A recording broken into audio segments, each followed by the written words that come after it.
So I often talk about dimensions of my affinity and who I am to start off any conversation because it's how I connect with candidates, whether they're on campus, whether it's talking to all of my colleagues, which are here today. And the first thing that even comes before being a woman, before being black, is being from Brooklyn. I am the most obnoxious native New Yorker out there. Other people from Brooklyn, New York? Okay, obnoxious too? Fantastic.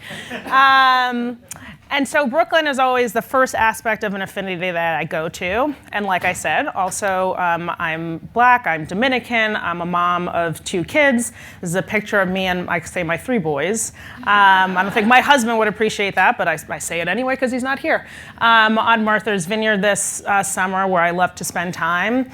That's my oldest son, Jackson, when he turned 2 years old. Another aspect of difference is that he is neurodivergent.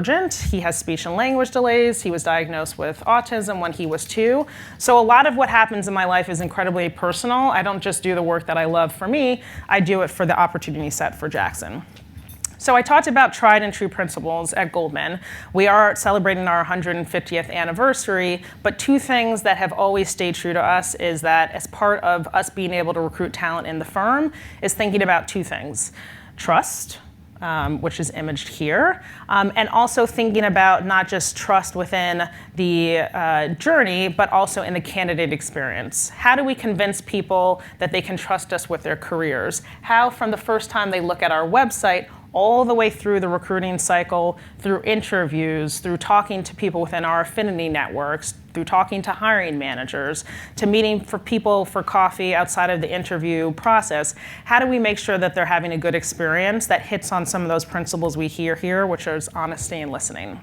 So I'll go through 2 examples of how we have innovated on doing more of the same for the trust and the candidate experience. One is for HBCUs. If I had more time, I'd let you guess what these numbers mean.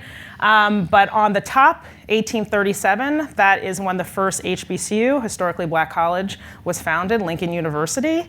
And what surprises most people is that there's 101 historically black colleges and universities across the HBCU landscape here in the Americas. Most people only go to those 8 that you saw there, the Morehouse, the Spelmans of the world. What we needed to establish with these HBCUs was trust. We heard a lot of feedback from faculty and administration that Goldman would parachute into these schools, pick their best talent, and parachute out.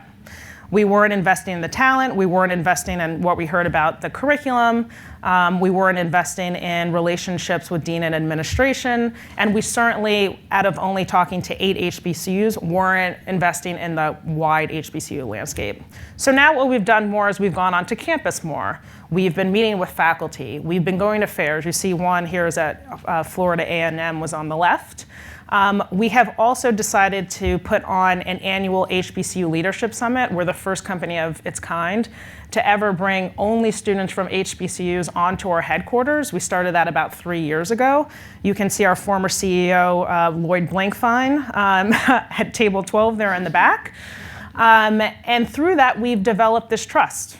And we have added another 9 universities to our roster of campuses that we actually have boots on the ground going to every year, and have established really amazing relationships to make sure that we are bringing the best engineering talent in particular, because that's what we're looking for at the top of the house, to make sure that we have an impact on the curriculum, the faculty coming in, and things like that. So that's one example.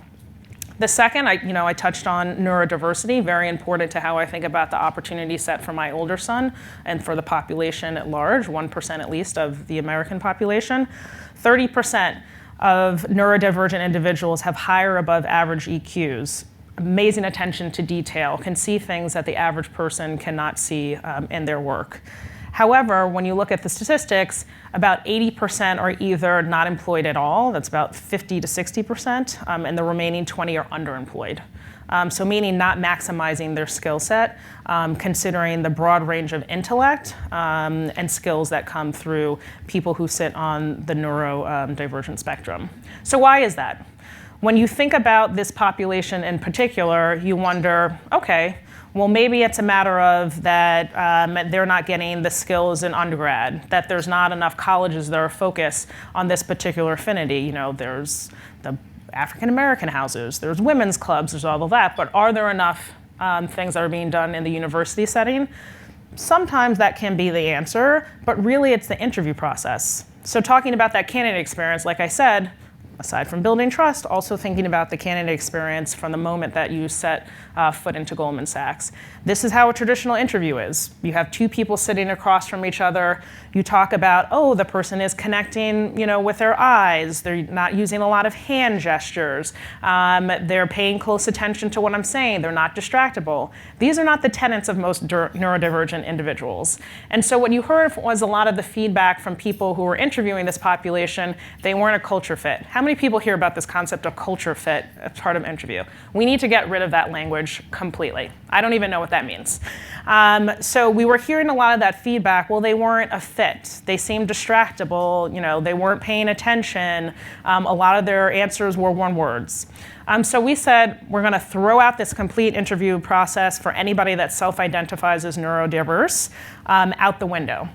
And what we've done is we've worked with leading experts at a nonprofit organization called Specially Stern. I don't know if anybody has heard of that organization, but they are fantastic. They particularly focus with a lot of our big employers, not just included. JP Morgan also has a relationship with them, SAP, a lot of tech firms. And they helped us scale an interview process that made sense for this population for us to find the best talent. So what they do is they actually, which is an actually much better way of interviewing people, for any type of person or candidate, is actually have them put the skills to the test during the interview process. So Specially Stern sets up an assessment where we have the candidates come in and they are physically working through what's called a Lego Mindstorm to show us their coding skills. And also as part of that, they're so excited to be able to show their stuff, they're actually much more engaged and communicative than they would in the normal kind of interview process. So as you can see here, this is one of the rooms that we had. We had a couple of students that came in. They did something called CoderPad, which is putting various information into a program. And then they physically had these robots that they built move across the table, blink at us, smile, say words, all kind of really amazing stuff. And those are all the core principles of what a lot of our engineers do, which is programming. We also have best-in-class people working on our Goldman wellness team who are really thinking about the candidate experience as well. The lighting in here would be way too much for some of our candidates. What does lower lighting look like? Do people need headphones to work through problems if we're giving them written work through the interview experience? Do they need a room to themselves, a conference room that is going to be noise-free in addition to the noise-canceling headphones? So really thinking about using your experts across the HR function to develop an experience. So a lot of people said, well, it seems like you're taking a step back by having to recreate your interview process. That's not how we think about it at all. We think about how we put the candidates that we're thinking about, different affinities, different diverse communities, at the center of everything that we do in terms of being able to build that trust and to make sure that they're having a positive experience from every interaction that we have with them, including the onboarding process. So like I said, the key to all of this is I don't think you need to necessarily have blind resumes, and a lot of the technology that I hear pitches from are really about AI and other things. To me, it's really taking what has worked in your company's history and making sure that you're just making the minor tweaks. And so my presentation has been about to make innovation, it's really doing more of the same. And so we haven't changed all that much about our principles at Goldman. We've just made sure diverse communities and their experiences at the center of everything we do. So with that, thank you.